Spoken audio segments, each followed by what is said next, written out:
Selamat malam, selamat Paskah bagi Bapak Ibu dan saudara-saudara sekalian. Selamat bertemu kembali pendengar PIK Online dimanapun Anda berada.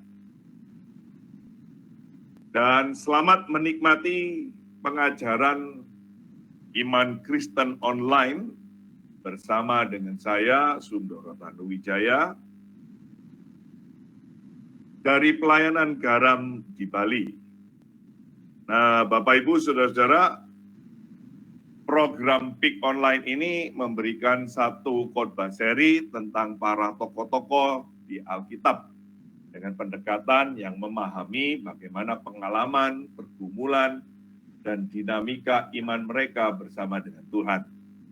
Kiranya nama Tuhan kita Yesus Kristus dipermuliakan. Bapak Ibu, saudara-saudara, mari kita membuka Alkitab kita.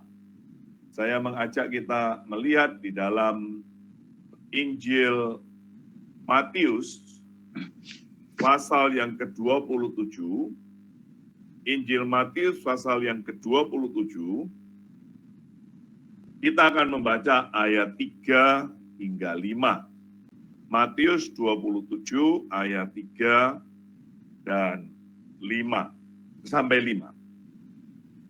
Pada waktu Yudas yang menyerahkan dia melihat bahwa Yesus telah dijatuhi hukuman mati, menyesallah ia, lalu ia mengembalikan uang yang 30 perak itu kepada imam-imam kepala dan tua-tua, dan berkata, "Aku telah berdosa karena menyerahkan darah orang yang tak bersalah." Tetapi jawab mereka, "Apa urusan kami dengan itu? Itu urusanmu sendiri." Maka ia pun melemparkan uang perak itu ke dalam bait suci, lalu pergi dari situ dan menggantung diri. Mari kita lihat di dalam Injil Lukas, bagian yang kedua, Injil Lukas, pasal yang ke-22. Lukas pasal 22, kita akan membaca bagian ayat yang ke-3 sampai ayat yang ke-6. Lukas 22 ayat yang ke-3 hingga ke-6, LAI memberikan judul yang pas sekali, Yudas mengkhianati Yesus. Ayat yang ke-3, maka masuklah iblis ke dalam Yudas yang bernama Iskariot, seorang dari ke-12 murid itu. Lalu pergilah Yudas kepada imam-imam kepala dan kepala-kepala pengawal bait Allah dan berunding dengan mereka bagaimana ia dapat menyerahkan Yesus kepada mereka. Mereka sangat gembira dan bermufakat untuk memberikan sejumlah uang kepadanya. Ia menyetujuinya dan mulai dari waktu itu ia mencari kesempatan yang baik untuk menyerahkan Yesus kepada mereka tanpa setahu orang banyak. Pembacaan kitab suci sampai di sini, saudara-saudara, mari kita masuk di dalam doa. Saudara berdoa, kiranya Tuhan memunculkan iman kita dan memunculkan pengharapan hidup kita melalui pemaparan kebenaran firman Tuhan malam hari ini. Mari kita berdoa. Bapa di dalam surga, kami sudah membaca firman-Mu. Mari Tuhan, tolonglah kami, supaya ketika kami mendengar, iman kami dimunculkan, iman kami disegarkan, iman kami digairahkan. Ganggulah kami ketika kami menyimpan dosa. Ganggulah kami ketika kami di luar rencana dan kehendak-Mu saat kami mendengar firman-Mu. Berkati hamba-Mu yang Kau tahu dan berkati setiap kami dengan kesulitan pergumulan kami masing-masing. Di dalam Kristus Yesus Tuhan, kami memohon kami berdoa. Amin. Amin. Bapak, Ibu, saudara-saudara sekalian, tidak ada orang Kristen yang tidak mengenal atau tidak pernah mendengar namanya Yudas Iskariot. Pasti setiap kita memahami dan tahu siapa dia. Dia adalah salah satu murid daripada Tuhan kita Yesus Kristus yang berkhianat. Dia menjual Tuhan Yesus kepada imam-imam kepala, orang-orang Yahudi, dengan harga yang standar, dengan harga yang minim, dengan harga seorang budak, yaitu 30 keping perak.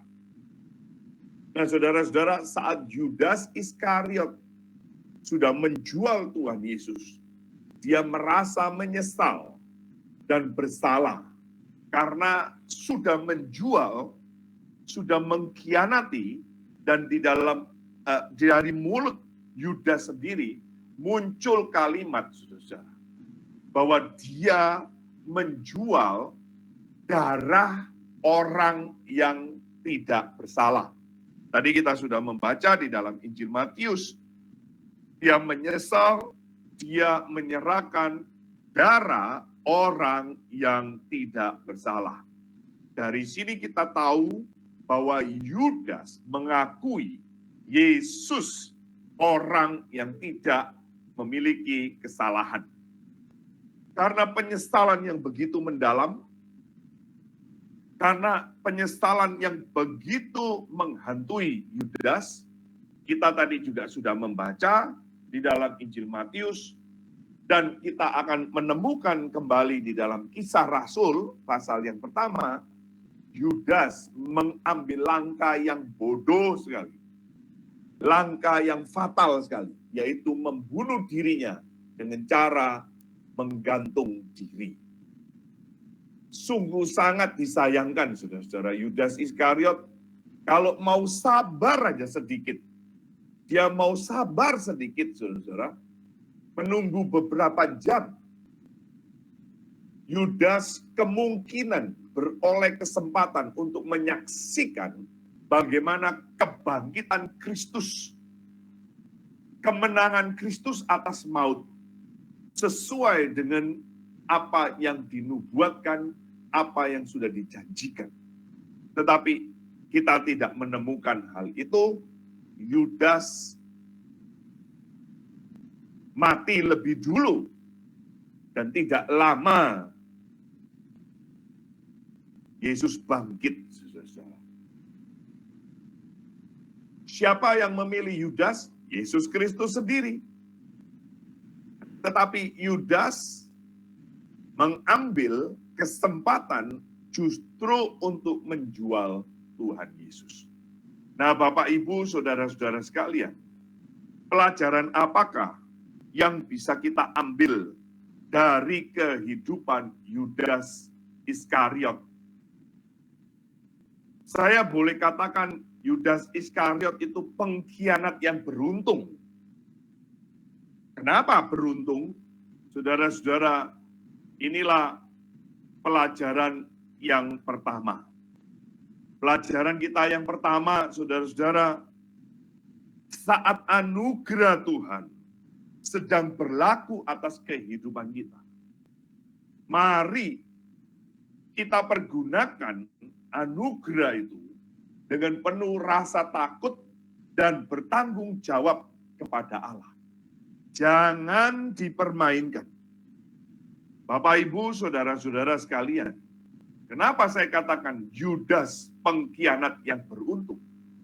Yudas Iskariot menerima dan mengalami anugerah Allah yang begitu dahsyat, begitu luar biasa, yang kalau kita pikir secara baik-baik, mungkin membuat saudara dan saya iri.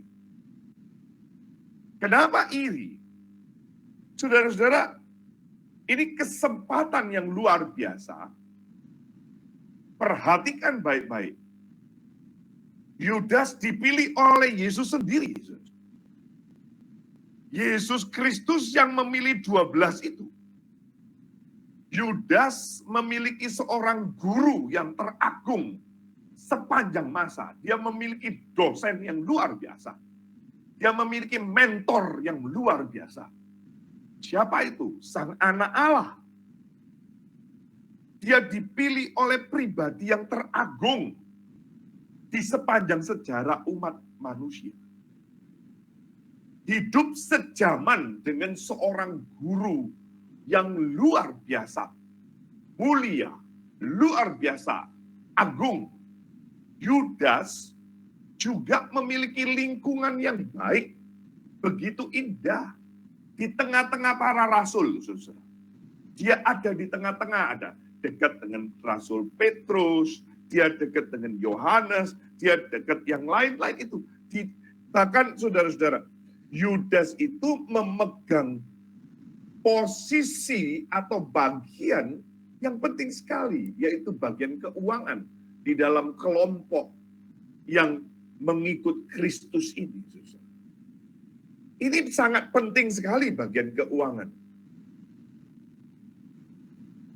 Dan ini, saudara-saudara, sekali lagi ya, kesempatan anugerah yang tidak bisa dinyatakan atau diterima oleh banyak orang.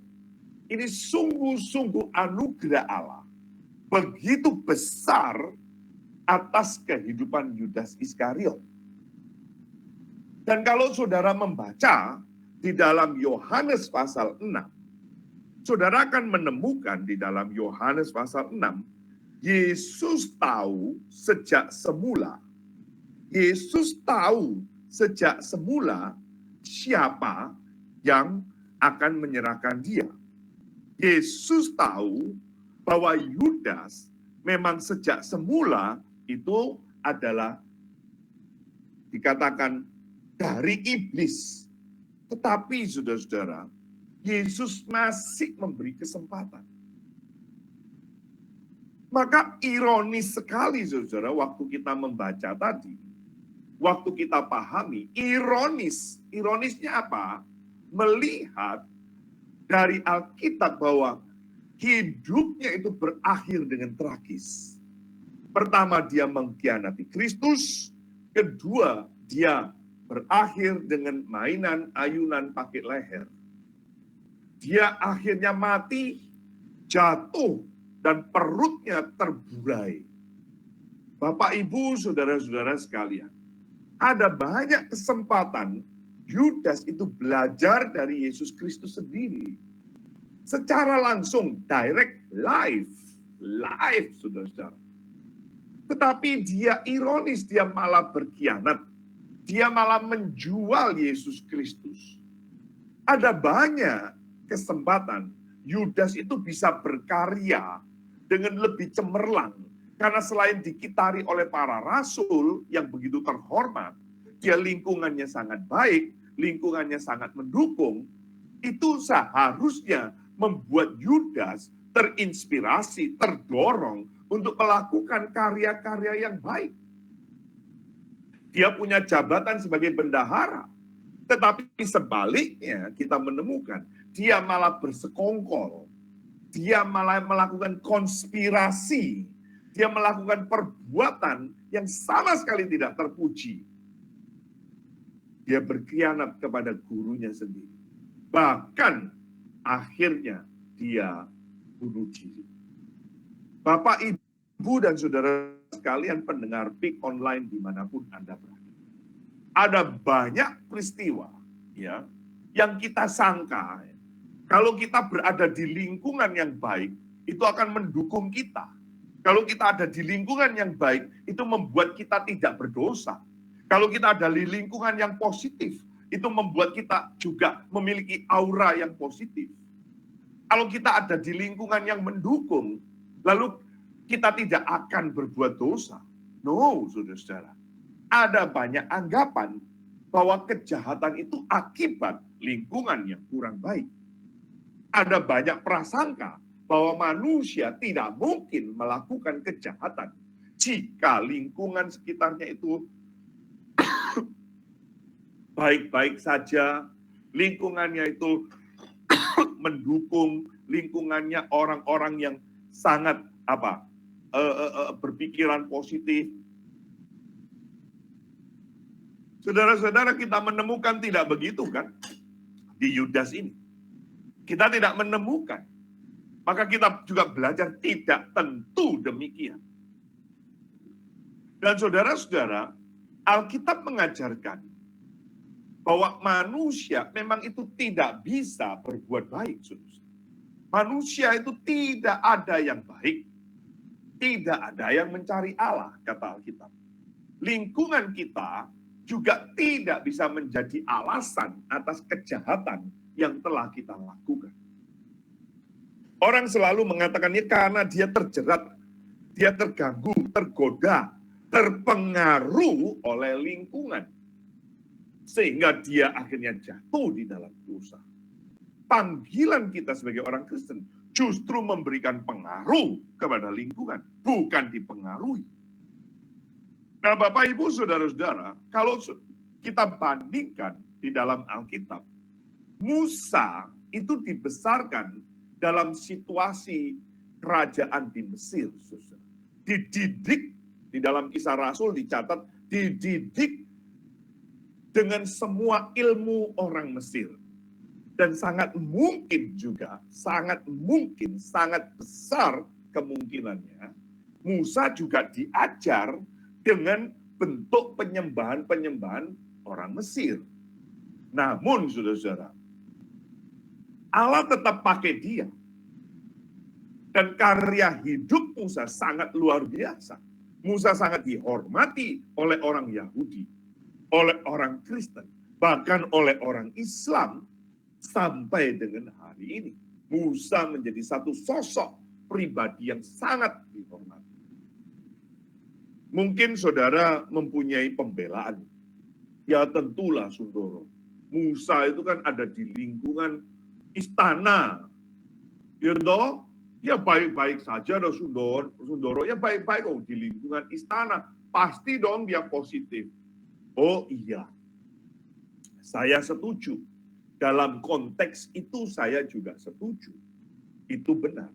Tetapi dalam konteks Musa sebagai orang Yahudi yang akhirnya dipilih oleh Allah sebagai pemimpin bangsa Israel, memimpin keluar dari perbudakan Mesir, maka ini sangat berbeda, bukan? Dia harusnya terpengaruh, saudara. Tetapi kita tahu Musa tidak dipengaruhi. Anugerah Allah berlaku di dalam. Dan Musa bertanggung jawab terhadap anugerah Tuhan yang sedang berlaku itu. Kalau saudara lihat di dalam Yusuf, dia juga mengalami satu kondisi, lingkungan yang tidak nyaman. Bahkan sangat tidak nyaman. Sekalipun awalnya dia sangat nyaman. Tetapi kalau saudara perhatikan, Yusuf itu diiri hati oleh saudara-saudaranya. Dia mau dibunuh, dimasukkan ke dalam sumur kering, dijual menjadi budak. Waktu dia menjadi budak pun difitnah dan dijebloskan ke dalam penjara. Namun sekali lagi, kalau saudara membaca di dalam firman Tuhan, saudara akan menemukan Yusuf disertai oleh Allah. Yusuf diberkati oleh Allah. Allah menunjukkan belas kasihannya. Dan di dalam kedaulatannya, dia akhirnya menjadi orang kedua Firaun. Sangat terhormat. Sangat terhormat. Yusuf bisa aja mengatakan, atau dia mengatakan, oke, kamu dulu yang membuat saya jahat, seperti begini, kamu dulu jahat sama saya. Oke, sekarang dia melakukan pembalasan kepada saudara-saudaranya. Tidak, dia tidak terpengaruh. Ketika anugerah Allah itu berlaku di dalam hidupnya, saudara-saudara, Yusuf bertanggung jawab atas anugerah. Bapak, Ibu, saudara-saudara, kalau kita pikirkan Daniel juga begitu, saudara, dengan teman-temannya. Pada waktu dia di masa pembuangan ke Babilonia, Dia menjadi orang yang cukup penting, saudara. Dia melewati 4 masa pemerintahan. 4 pemimpin. Dia melewati pemerintahan yang super power. Dia ada di situ, Daniel. Dan dia menempati posisi yang sangat terhormat. Jadi lingkungan itu tidak bisa menjadi kambing hitam. Kita sekarang memahami, saudara-saudara, Yesus Kristus sendiri. Dia adalah pribadi Allah itu sendiri. Allah yang menciptakan langit dan bumi. Allah yang maha tinggi. Namun dia meninggalkan kemuliaannya. Meninggalkan surga mulia. Menjadi sama seperti saudara dan saya. Berada di antara manusia yang berdosa. Dia tetap tidak berbuat dosa. Apakah berarti kita tidak perlu peduli dengan lingkungan kita? Atau di lingkungan mana kita berada? Kita nggak usah pusing? Tentu, saudara-saudara, tidaklah demikian. Kita tetap perlu peduli. Saudara juga dan saya perlu memperhatikan lingkungan anak-anak kita. Di mana kita berada, kita juga perlu waspada. Dan kita harus menciptakan suatu lingkungan yang kondisif. Satu lingkungan yang membangun, satu lingkungan yang itu dikatakan membawa sejahtera, shalom bagi kota di mana kita tinggal. Namun ingat saudara, hal itu bukan satu-satunya faktor agar kita bisa melakukan kebaikan. Atau itu janganlah menjadi hal yang kita pakai alasan untuk menutupi keberdosaan kita. Tidak. Saudara-saudara, saya memperhatikan dan saya melihat sendiri. Saya perhatikan, saya melihat orang desa ingin ke kota. Orang kota ingin ke desa. Orang yang miskin berpikir kalau dia punya harta, punya uang banyak, dia akan bahagia. Tetapi saya melihat orang kaya berpikir bahwa orang miskin itu hidupnya jauh lebih ringan bebannya. Sepertinya malah nggak ada beban. Dia bisa tidur dengan nyenyak walaupun dia miskin. Orang kaya banyak yang tidak bisa tidur.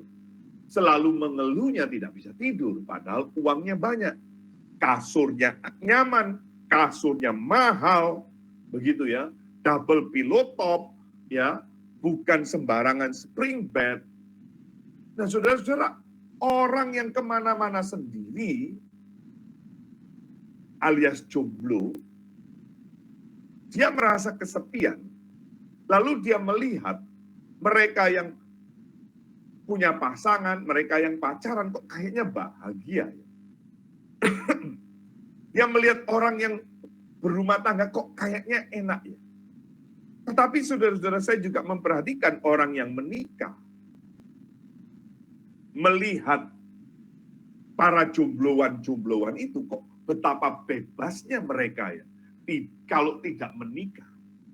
Orang yang menikah bertahun-tahun merindukan anak, berusaha setengah mati saudara-saudara. Berusaha kemana-mana untuk menghabiskan uang supaya mendapat anak. Namun saudara-saudara, dalam kehidupan ini, saya juga melihat ada orang yang diam-diam berusaha untuk menggugurkan si jabang bayi itu. Karena tidak dikehendaki kehadiran. Saudara-saudara, saya mau ngomong apa? Manusia berdosa tidak mampu melihat, tidak mampu menikmati betapa besar anugerah Allah selama hidupnya. Seperti Yudas Iskariot yang tidak bisa memanfaatkan kesempatan hidup 3,5 tahun di tengah-tengah lingkungan yang indah, yang mendukung, yang positif, yang agung. Ada banyak orang yang saat ini tidak punya pekerjaan. Usaha sana-sini gagal. Saat punya pekerjaan dan jabatan tetap, jabatan yang tetap maksud saya, malah mempermainkan tanggung jawab itu. Mempermainkan kuasa itu. Korupsi. Ambil barang perusahaan. Menyelewengkan. Lalu selingkuh sana-sini. Mabuk, pesta pora, narkoba. kebut-kebutan di jalan, judi, ke tempat-tempat pelacuran dan sebagainya. Sebagian orang susah payah mencari kerja. Sebagian orang susah payah mencari untung yang cuma puluhan ribu. Cuma belasan ribu per hari. Tetapi sebagian orang tidak sadar betapa limpahnya anugerah Tuhan. Termasuk saudara dan saya. Termasuk saudara yang sekarang malam hari ini mungkin sedang mendengar ini. Ada banyak di antara kita yang seperti Yudas Iskariot. Lupa menghargai anugerah Allah yang harus dipertanggungjawabkan. Mari kita mempunyai rasa takut dan gentar. Mari kita memunculkan rasa tanggung jawab kepada Allah. Dan setiap anugerah, setiap rupiah, setiap kenikmatan, setiap posisi, setiap kuasa yang saudara dan saya miliki, kiranya itu kita pertanggungjawabkan di hadapan Tuhan. Jangan dipermainkan, saudara-saudara. Jangan dipermainkan. Saudara-saudara, saya baru banyak bincang-bincang dengan seorang sahabat. Saudara-saudara, kita bicara mengenai seorang hamba Tuhan yang begitu menikmati fasilitas dari satu gereja, yang begitu limpah fasilitasnya, begitu nyaman, gajinya tinggi, tapi dia khotbah, saudara-saudara, sebulan itu cuma beberapa kali saja. Padahal dia harusnya setiap minggu itu berkhotbah. Setiap minggu dia 4 kali, minimal dia berkhotbah 4 kali. Saudara-saudara, saya hanya mengatakan ada waktunya. Saya melihat, saudara-saudara, ada seorang hamba Tuhan selalu menuntut gaji tinggi. Tetapi dia tidak menuntut khotbahnya untuk menggali lebih dalam. Dia tidak menuntut khotbahnya untuk lebih luas, lebih menggugah jemaatnya. Dia hanya menuntut fasilitas. Saudara-saudara, kiranya anugerah yang seberapa besar Tuhan berikan kepada kita, mari kita kerjakan itu. Mari kita lipat gali gandakan. Mari kita kerjakan itu dengan takut dan gentar kepada Tuhan. Dengan penuh tanggung jawab. Saudara-saudara, di sini ada mahasiswa teologi saya. Saya ingatkan kepada mereka, ingat panggilanmu menjadi calon hamba Tuhan. Panggilanmu menjadi hamba Tuhan. Kamu sekolah teologi, kamu sekolah di STT, kamu tidak sekolah yang sekuler, kamu tidak sekolah yang umum. Kamu jadi hamba Tuhan. Berapa banyak mahasiswa saya setelah lulus tidak jadi hamba Tuhan.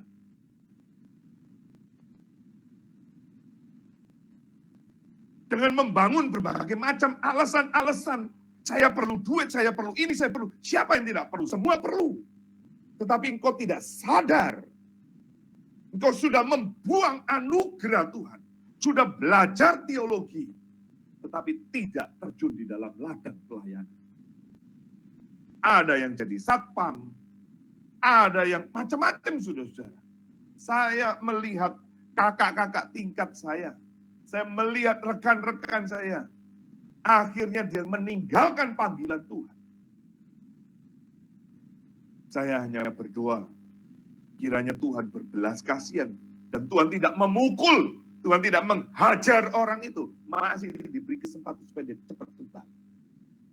Saudara-saudara, saya katakan kepada mahasiswa saya. Ingat panggilanmu menjadi guru agama. Ingat panggilanmu menjadi hamba Tuhan. Pegang itu, fokus di situ. Dan konsentrasikan panggilan itu. Kerjakan itu dengan tanggung jawab.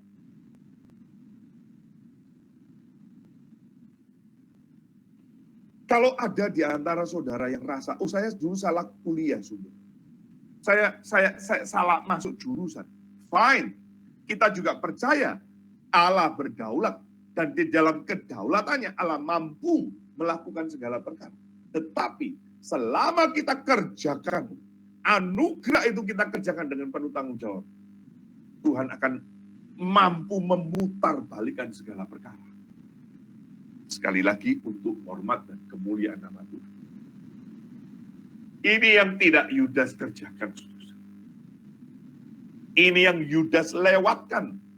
3,5 tahun dia dibentuk, mempunyai mentor, mempunyai lingkungan, kesempatan belajar langsung dengar dari Yesus Kristus sendiri. Tapi tidak lakukan. Saudara, mungkin malam hari ini ada juga yang mendengar kelas Peak Online ini sambil tidur-tiduran, sambil makan, sambil nyemil. Saudara tidak fokus, saudara tidak mencatat, saudara tidak mendengarkan dengan serius. Sayang sekali, sayang sekali. Saudara sedang membuang banyak anugerah Tuhan, membuang pulsa, membuang listrik, membuang kesempatan. Kita diberikan kesempatan beribadah dengan tanpa gangguan, tapi kita malah pindah tempat tidur saja. Kita cuma tidur di tempat gereja. Saudara sedang membuang dan melecehkan anugerah Tuhan. Mari saudara-saudara, ketika anugerah Tuhan itu berlaku, ketika anugerah Tuhan kita bisa nikmati, kerjakan itu. Kerjakan itu dengan tanggung jawab. Jangan sampai kita seperti Esau yang menangis, meraung-raung, tapi tidak ada lagi hak kesulungan itu. Karena apa? Sudah ditukar dengan semangkuk kacang. Yudas menukar dengan 30 keping perak. Saat anugerah Allah berlaku di dalam hidupmu, mari jangan kau gunakan dengan tidak tepat. Jangan kau responi dengan asal-asalan. Tapi mari kita bertanggung jawab kepada Tuhan. Jangan dipermainkan. Jangan dipermainkan. Berhenti mempermainkan anugerah. Saudara-saudara, saya kadang-kadang beberapa hari yang terakhir ini saya juga sharing kepada rekan-rekan. Selama masa Jumat Agung Paskah saya sharing. Saya kadang-kadang merasa khotbah terlalu sedikit. Saya kadang-kadang ingin mau rasa ada jam-jam tambahan PA. Saya menetapkan nanti semester depan. Di semester depan saya akan tambahkan jam-jam PA. Karena saya menggali, kadang-kadang saya kekurangan waktu.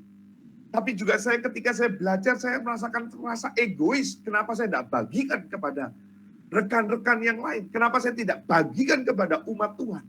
Kenapa saya tidak beritakan? Kenapa saya tidak ajarkan? Ada beberapa pertimbangan-pertimbangan. Tetapi setelah saya pikir-pikir, saya nggak pusing lagi pertimbangan. Ada disalahpahami, disalah ngertiin. Sudah, saya sekarang menetapkan hati. Saya tidak peduli, saya mau bertanggung jawab kepada Tuhan. Sebagai orang yang memiliki talenta mengajar, saya harus mengajar. Saya perlu panggung, saya perlu waktu, saya perlu kesempatan untuk mempertanggungjawabkan talenta yang Tuhan berikan. Salah satunya melalui kelas ini. Salah satunya melalui kelas ini. Saudara-saudara, mari kita belajar. Mempergunakan anugerah Tuhan sekecil apapun. Jangan buang waktumu melalui medsosmu, melalui explore-mu, melalui TikTok, melalui Facebook, melalui saudara sedikit perkecil, persempit waktu itu untuk itu. Tetapi mari waktu yang Tuhan berikan kita gunakan. Pelajaran yang kedua, saudara-saudara, yang kita bisa dapatkan dari Yudas, yaitu apa? Yudas salah perhitungan. Yudas Iskariot pernah menyaksikan bagaimana Yesus pernah dikepung, bagaimana Yesus pernah ditangkap oleh orang banyak. Tetapi saudara-saudara, Yudas juga melihat, Yesus meloloskan diri, meluputkan diri dari kepungan orang banyak. Yudas juga pernah melihat beberapa kali kesempatan. Ada mara bahaya. Yesus dengan mudah meloloskan diri. Ada angin badai. Yesus cuma berkata, langsung teduh. Ada kerumunan. Yesus bisa dengan mudah luput. Maka saudara-saudara, Yudas pikir, tidak masalah lah ya. Yudas ini mungkinan dia, ini kayak orang Cina ya saudara. Mungkinan Yudas Iskariot ini orang Cina kali. Enggak lah ya, dia orang Yahudi ya. Ini candaan aja. Yudas ini pikirannya cuan, saudara. Cuan. Lalu saudara mau kok ada yang komplain sambil mendengar, "Oi, saudara jangan gitu dong. Enggak semua orang Cina. Ada juga yang non-Chinese juga pikirannya cuan." Yes. Ini hanya joke saja, saudara. Saudara jangan tersinggung. Saya juga orang Cina. Sesama orang Cina juga jangan marah. Saudara, ini Yudas ini punya perhitungan, saudara. Dia punya memperhitungkan. Wah ini ya, Yesus beberapa kali mengalami kesulitan lolos. Tenanglah, kali ini saya konspirasi. Saya kong kali kong.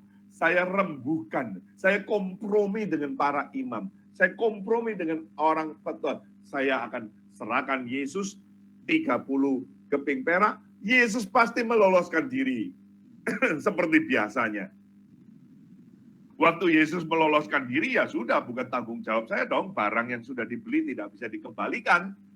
Ini sudah sah, saya sudah menyerahkan, uang sudah saya terima, tidak boleh kembali. Kalau Yesus lolos, ya untungku besar. Ya untungku besar. Yesus pun lolos. Aku dapat 30 keping perak. Besar keuntunganku. Saudara-saudara, tidak terjadi seperti itu. Salah perhitungan dia. Salah perhitungan. Karena yang lalu-lalu, yang sebelum-sebelumnya, memang belum waktunya Yesus. Belum waktunya Yesus mati di atas kayu salib.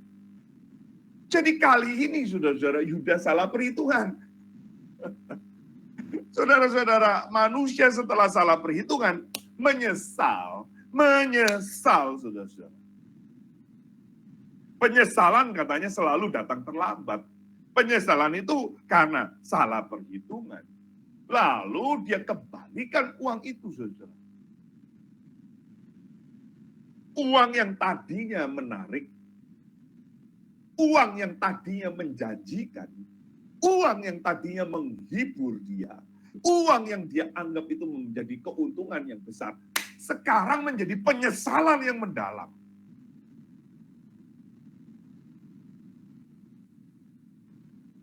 Sekarang menjadi satu hal yang membuat dia miris hati. Sekarang membuat hal yang dia akhirnya menyesal, menuduh di dalam dirinya sendiri. Yang akhirnya berakibat dia membawa dirinya bergantungan dengan lehernya itu. Saudara-saudara, sayang sekali. Yudas sayang sekali. Dia tidak bertobat. Dia tidak bertobat kepada Tuhan. Dia tidak minta ampun kepada Tuhan. Dia tidak meminta belas kasihan kepada Tuhan.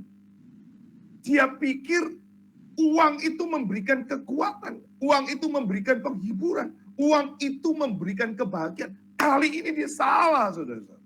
Salah. Dalam penyesalan Yudas Iskariot, dia menyesal dan dia mengakui Yesus Kristus adalah darah orang yang tak bersalah. Tetapi justru itu, saudara-saudara, kemuliaan Allah tetap. Kemuliaan Allah, Kristus harus naik di salib, tetap dinyatakan melalui penyesalan Yudas Iskariot. Bapak, Ibu, saudara-saudara sekalian, ada banyak orang yang dulu sering mengolok-olok anak muda yang mengatakan nggak perlu aktif lah dalam pelayanan. Kamu masih muda, cari duit dulu.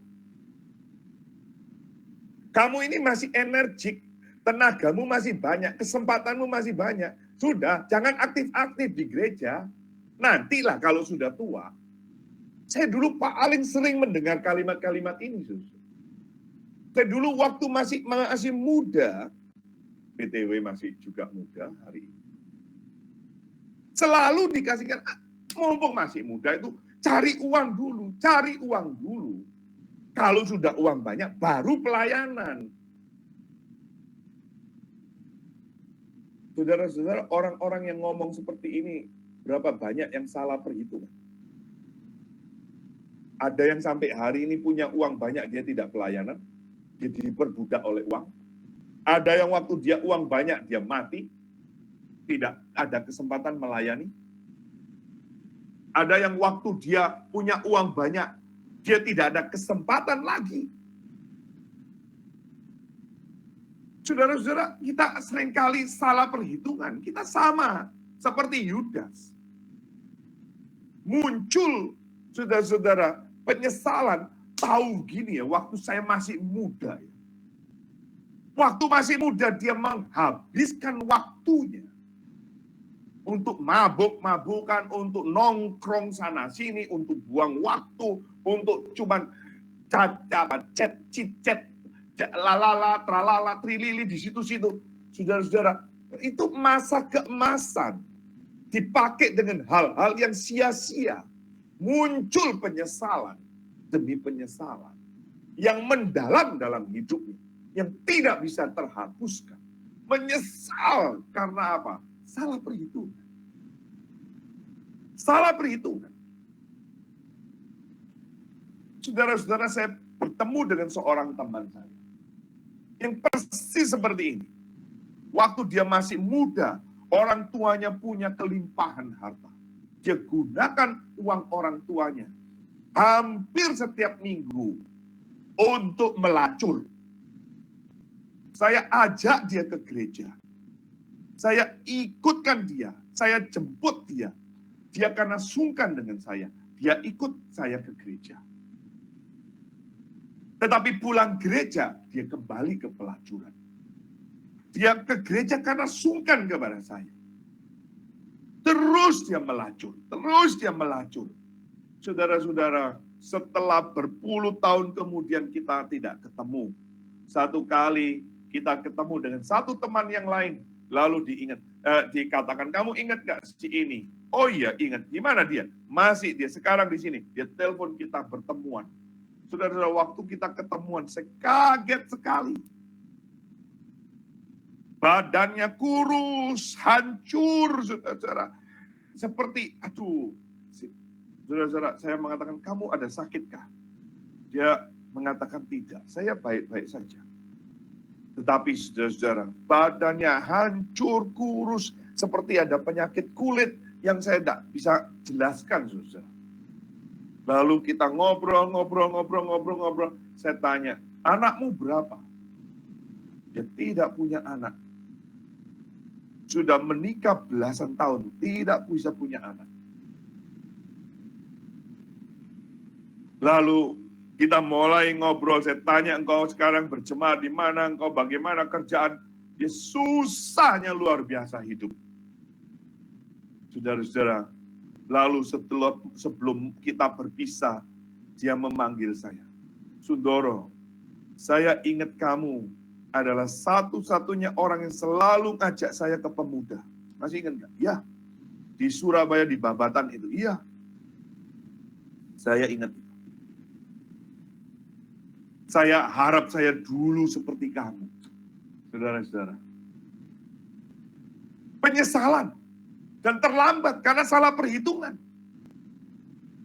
Saudara-saudara, Bapak Ibu, pendengar PIK online dimanapun Anda berada. Malam hari ini, terlepas Anda sudah melakukan kesalahan yang besar, terlepas dari saudara salah perhitungan dalam kehidupan kita atau tidak, saya pun juga pernah mengalami yang sama.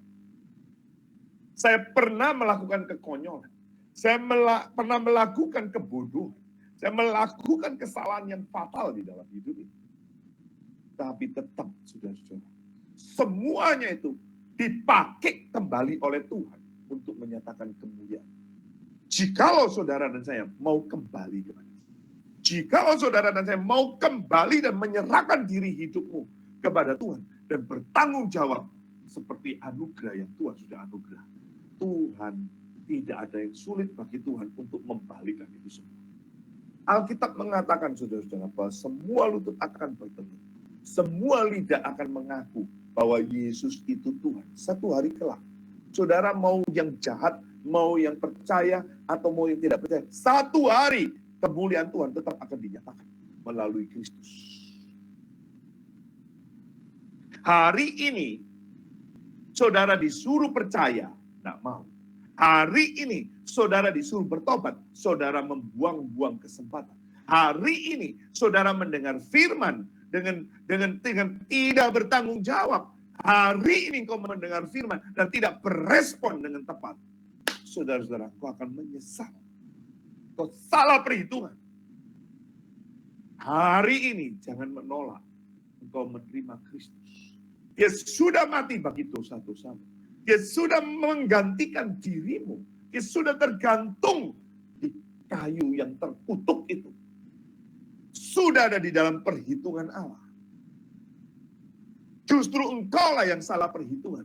Engkaulah yang salah menganggap. Engkau dan aku yang salah kira. Kita kira dia kena kutuk. Padahal dia sedang menanggung hukumanmu dan hukumanmu. Sampai kapan saudara mengeraskan hati? Sampai kapan kau terus menolak Yesus Kristus sebagai Tuhanmu? Bapak, Ibu, saudara-saudara perhatikan. Dalam konteks Yudas ini. Dosa itu cepat sekali berubah rasa, saudara-saudara. Uang yang dia pikir itu keuntungan, akhirnya berbalik memberikan kepahitan. Apa yang Anda anggap untung malam hari ini? Apa yang Anda, saudara, anggap untung hari ini? Apa yang saudara anggap menyenangkan? Apa yang saudara anggap memuaskan, mengenakkan, menyamankan? Akan segera menjadi tragedi. Jangan salah perhitungan. Alkitab mengatakan dunia dan seluruh isinya akan dihancurkan oleh Tuhan. Termasuk orang yang mengasihi dunia. Dia akan ikut hancur, lenyap, dibinasakan oleh Tuhan. Jangan salah perhitungan. Perhatikan saudara. Dan selalu waspada dengan segala bentuk pencobaan. Karena itu bisa menjadi pintu masuk kejatuhan kita ke dalam dosa. Salah satu sifat dosa itu juga berproses, saudara-saudara. Perkembangannya berproses. Yudas itu sudah sudah sering. Bahkan kalau saudara lihat di dalam beberapa pasal, di dalam Matius dan beberapa di Injil yang lain, saudara-saudara, dia melihat ada perempuan yang kasih minyak. Yudas sudah mengatakan, ini pemborosan ini. Dia serakah, greedy, tamak. Dia masuk di dalam pencobaan. Dan sifat dosa itu berproses. Dosa itu tidak, saudara-saudara, dosa itu bisa pasif, bisa aktif. Saudara jangan berpikir, oh saudara, saya tidak berdosa, saya orang baik-baik loh. Saya tidak melakukan pembunuhan, saya tidak melakukan pemerkosaan. Oh, itu tindakan-tindakan dosa yang aktif. Tapi Alkitab mengajarkan tindakan dosa atau sifat dosa ada yang pasif. Apa itu yang pasif? Saudara tahu berbuat baik, Yakobus pasal 4 mengatakan, tapi engkau tidak lakukan, itu sudah berdosa. Saudara tahu berbuat baik, tapi saudara tidak lakukan, saudara berdosa. Saudara iri, saudara benci, itu sama seperti pembunuhan. Itu sudah berdosa. Maka jangan katakan saudara, jangan katakan kepada saya bahwa saudara tidak berdosa. Jangan salah perhitungan, saudara. Cepat atau lambat, kalau engkau menyimpan dosa, Dia akan bekerja secara aktif dan akan menghadirkan, mendatangkan tragedi, menghadirkan bencana. Saudara-saudara, pelajaran dari Yudas ini kita juga bisa lihat. Saudara. Perhatikan, apapun yang didapatkan dengan cara yang tidak terhormat, tidak akan memberikan manfaat apapun dan untuk siapapun. Sekali lagi, saya ulangi. Apapun yang didapatkan dengan cara yang tidak terhormat. Yudas mendapatkan 30 keping perak dengan bukan hasil pelunya, bukan hasil keringatnya, tetapi dengan pengkhianatan. Bukan mendatangkan manfaat bagi dirinya, malah justru membawakan celaka bagi Kristus. Akan segera menjadi tragedi. Jangan salah perhitungan, Bapak Ibu. Apapun yang didapatkan dengan cara yang tidak terhormat, tidak akan pernah bisa tersimpan atau disimpan.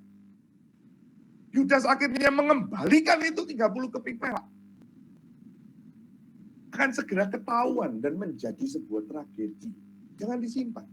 Jangan disimpan. Sesuatu yang tidak terhormat, sesuatu yang berdosa, jangan disimpan. Jangan salah perhitungan. Apapun yang didapatkan dengan cara yang tidak terhormat, tidak akan membuat kita menjadi terhormat.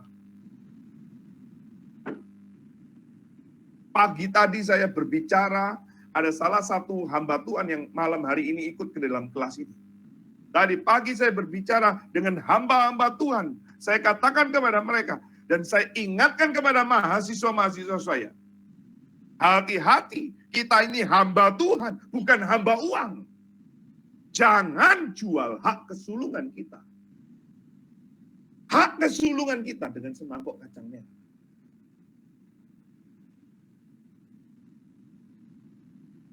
Tadi pagi, saudara, kami diskusi dengan para hamba-hamba Tuhan. Salah seorang yang ada hadir di kelas ini sekarang.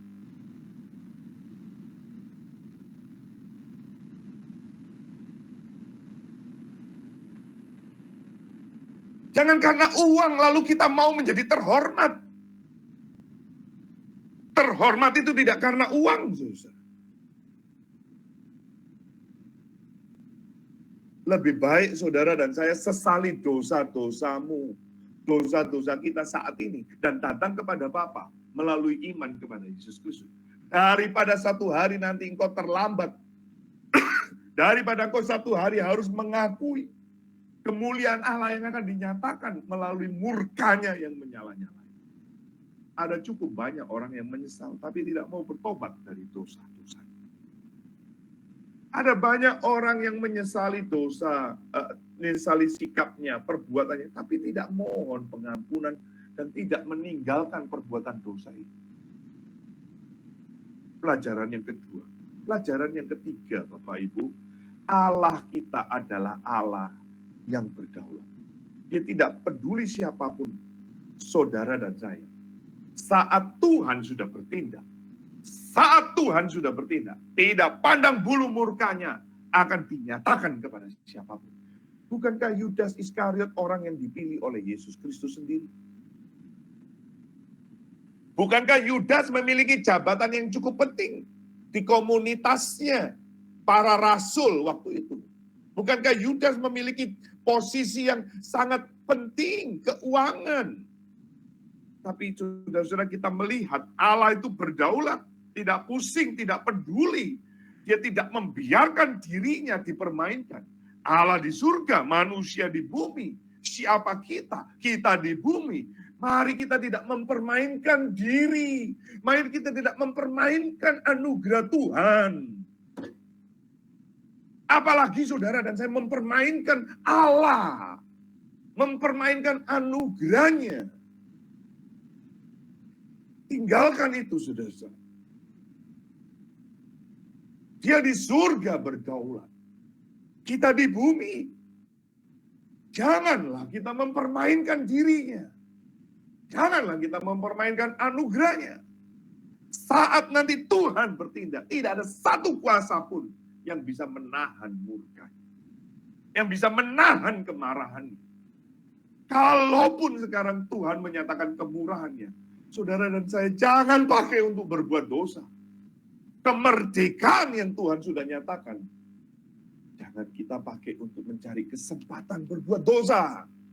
Yudas mencari kesempatan. Dia bersekongkol. Lalu dengan para imam, dia cari kesempatan. Bagaimana menyerahkan Yesus. Saudara-saudara, Allah kita adalah Allah yang bisa murka. Dia adalah Allah yang hidup. Dia adalah Allah yang berbelas kasihan. Dia adalah Allah yang berdaulat. Dia adalah Allah yang suci. Dia adalah Allah yang memang menyatakan cinta kasihnya kepada manusia. Namun tidak berarti, saudara-saudara, dia membiarkan dirinya dipermainkan. Tidak berarti juga Allah itu membabi buta marahnya. Tidak. Saat tangan Allah berdaulat itu menurunkan. Tidak ada satu kuasa pun yang bisa menarik. Saat tangan Allah yang berdaulat itu menaikkan, tidak ada satupun kuasa yang bisa menurunkan. Dia adalah Allah yang berdaulat. Yang mengizinkan sementara ini manusia bisa mempermainkan diri Allah. Dia mengizinkan. Tetapi saudara dan saya jangan ambil bagian itu. Dia mengizinkan itu pun karena cinta kasihnya kepada saudara dan saya. Karena kesabarannya Allah. Supaya saudara dan saya bertobat. Ada kesempatan kembali bertobat. Namun jangan lupa, saudara-saudara, dia adalah Allah yang bisa murka. Allah yang geram. Allah yang bisa bertindak. Petrus, saudara-saudara, juga sama-sama mengkhianati Yesus Kristus. Kalau kita mau bicara fair, seluruh murid-murid juga mengkhianati. Semua rasul-rasul, tidak Yudas saja. Tapi mereka semua lari. Mereka lari meninggalkan Tuhan Yesus. Tapi mereka menyesali. Mereka bertobat. Mereka mau belajar taat setelah itu. Setelah mereka melakukan kesalahan, mereka salah perhitungan, mereka menyesal, mereka meninggalkan itu. Mereka mau belajar taat. Sehingga sisa hidup mereka membuahkan karya-karya yang memuliakan Tuhan. Ada yang akhirnya martir, jadi mati jadi martir. Nah, kebanyakan jadi martir. Tetapi rencana dan kehendak Allah dinyatakan. Sekalipun mereka matinya martir, namun mereka menjadi orang-orang yang terhormat dalam sejarah kerajaan Allah. Tidak seperti Yudas, bukan? Saudara dan saya yang mana? Saudara dan saya yang mana? Bagian terakhir. Saudara-saudara, Yudas merencanakan. Yudas men-set. Yudas bersekongkol. Saudara-saudara, untuk bagaimana menjual Yesus. Mengkhianati Yesus. Tetapi kalau kita belajar di sini, saudara. Kalau saudara dan saya sekarang bersyukur sekali memiliki Alkitab sehingga kita bisa belajar dan kita bisa mengenal bahwa Allah tetap Allah sendiri yang memegang kendali. Bukan karena perencanaannya Yudas. Yesus naik ke salib bukan karena perencanaannya Yudas. Allah, itu jalannya Allah. Itu rencananya Allah. Itu ketetapannya Allah.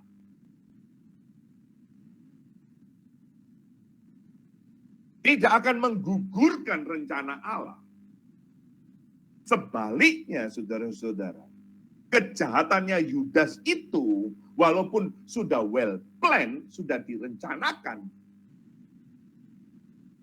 di dalam kedaulatannya, dia yang memegang kendali, dipakai itu untuk menggenapi rencana kekal. Saudara, kita menemukan di sini mereka menangkap Yesus Kristus dengan persenjataan yang lengkap. Tapi kuasa dan kendali tetap ada pada dia yang telah rela menyerahkan dirinya untuk menjadi korban penebusan. Dia seperti domba yang dibawa ke pembantaian dan dia tidak berkeluh. Tidak berkeluh, dia menyerahkan dirinya. Dia memang sempat berdoa, kalau boleh cawan ini lalu Tuhan. Dia berdoa 3 kali doa yang sama. Tetapi dia selalu mengatakan, bukan kehendakku, bukan rencanaku, biarlah kehendakmu yang.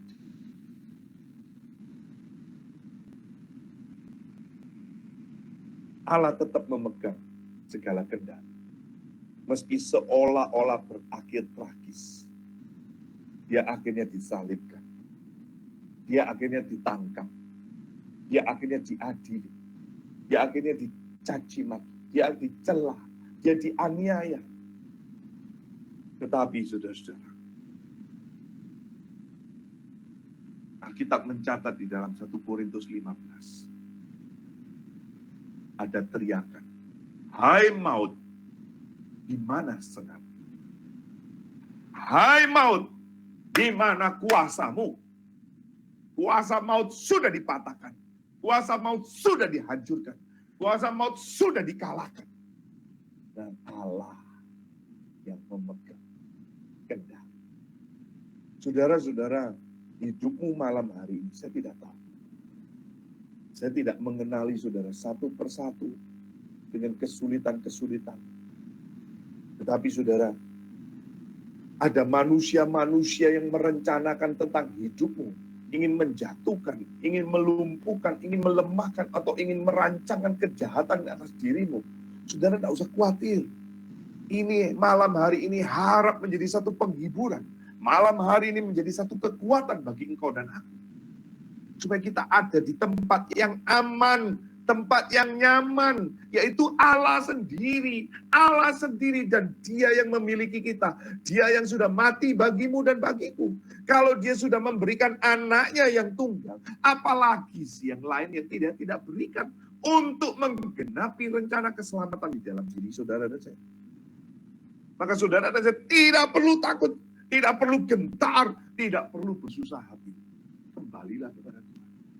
Percayalah, Dialah yang memegang kendali hidupmu dan hidup. Kiranya Tuhan dipermuliakan melalui malam hari ini. Kiranya kita juga dikuatkan, diteguhkan melalui pemaparan kita malam hari ini. Saudara-saudara, saya tidak tahu apapun yang saudara alami malam hari ini. Biarlah itu menjadi satu penghiburan, kekuatan. Saudara dan saya tidak tawar hati. Tidak tawar hati. Tidak tawar hati. Makin terus bertumbuh. Makin terus berkobar-kobar. Makin terus mencintai Tuhan. Makin terus mengasihi Dia. Makin terus dipakai oleh Tuhan. Makin terus menyatakan kasih-Nya Tuhan. Dan saudara tidak usah kecut, tidak usah gentar dengan rencana-rencana manusia. Apapun yang terjadi di dalam diri saudara, saudara tidak usah takut. Saudara tidak usah gentar. Percayalah, Dia yang pegang kendali. Dia yang pegang kuasa. Dia yang berdaulat. Mari kita berdoa. Mari kita. Bapa di dalam surga, kami sungguh bersyukur untuk malam hari ini. Yudas, satu sosok yang ironis, yang berakhir dengan tragis. Awalnya begitu indah, hidupnya begitu limpah dengan anugerah, tapi akhirnya begitu menyedihkan. Tuhan tolong kami, agar saat ini kami mengerjakan keselamatan yang Kau beri, agar kami mengerjakan tanggung jawab kami, anugerah yang Tuhan beri, dan kami tidak mempermainkan anugerah itu selama kami hidup. Selama Tuhan berbelas kasihan kepada kami. Pakailah kami, tolonglah kami. Dalam nama Tuhan Yesus, kami memohon, kami berdoa. Kami berdoa. Bapak, Ibu, saudara-saudara, saya ingin menyampaikan pengumuman lebih dahulu. Ya, minggu depan kita saya akan membahas mengenai 2 orang murid Tuhan Yesus yang melakukan perjalanan di Emmaus. Dan kita akan membahas ini minggu depan. Saya akan berbagi infonya pada minggu depan, hari Jumat atau Sabtu. Saya akan bagikan e-flyernya. Saudara-saudara, kalau diberkati melalui kelas-kelas ini, saya berharap saudara mau berbagi juga, mengajak saudara-saudara yang lain, mengundang saudara-saudara yang lain untuk boleh belajar sama-sama, untuk ikut juga di dalam kelas pembinaan ini. Sehingga kita sama-sama dibangun dan sama-sama memiliki pengharapan di dalam kebenaran firman Tuhan. Hal lain yang ingin saya sampaikan, saya mengundang dan mengajak kepada saudara mengenai Bible Camp, Garam Bible Camp yang akan dilakukan tanggal 1, 2, dan 3 Mei. Dan saudara-saudara ada biaya 250.000 per orang, itu nanti tinggalnya di tenda, ya, camping ya. Dan kita akan menggunakan tenda untuk pembekalan materinya juga. Jadi saudara-saudara bersiap dan persiapkan diri yang ikut. Ada yang tanya usia berapa? Saya membuka untuk semua, kecuali yang adik-adik masih SD, sebaiknya jangan dulu. Hingga nanti kita bisa belajarnya sama-sama. Dan ada beberapa usulan sudah, bagaimana kalau kita adakan camp untuk adik-adik yang remaja. Puji Tuhan, itu usul yang baik, pemikiran yang baik, kita akan doakan dan persiapkan itu. Berikutnya, saudara-saudara, saya juga membuka kesempatan pelayanan, berbagi kesempatan bagi saudara-saudara yang mau ambil bagian di dalam pelayanan Alkitab. Jadi rencana kami akan kunjungan pelayanan ke Kalimantan Barat. Kita akan masuk di pedalaman di Kalimantan Tengah juga. Nah, saudara berdoa supaya Tuhan kasih kekuatan, kesehatan pada saya juga sekarang sudah merasakan berbeda, saudara ya. Kalau dulu rasa ya berbeda lah kondisi sekarang itu, saudara ya, dengan yang dulu-dulu. Nah, saudara berdoa juga supaya Tuhan kasih saya kemampuan. Saya mau gunakan kesempatan yang masih ada ini untuk menyatakan Injil Tuhan, kalau ada kesempatan. Kalau saudara mau ambil bagian, nanti saudara bisa info kepada saya per Alkitab 150.000.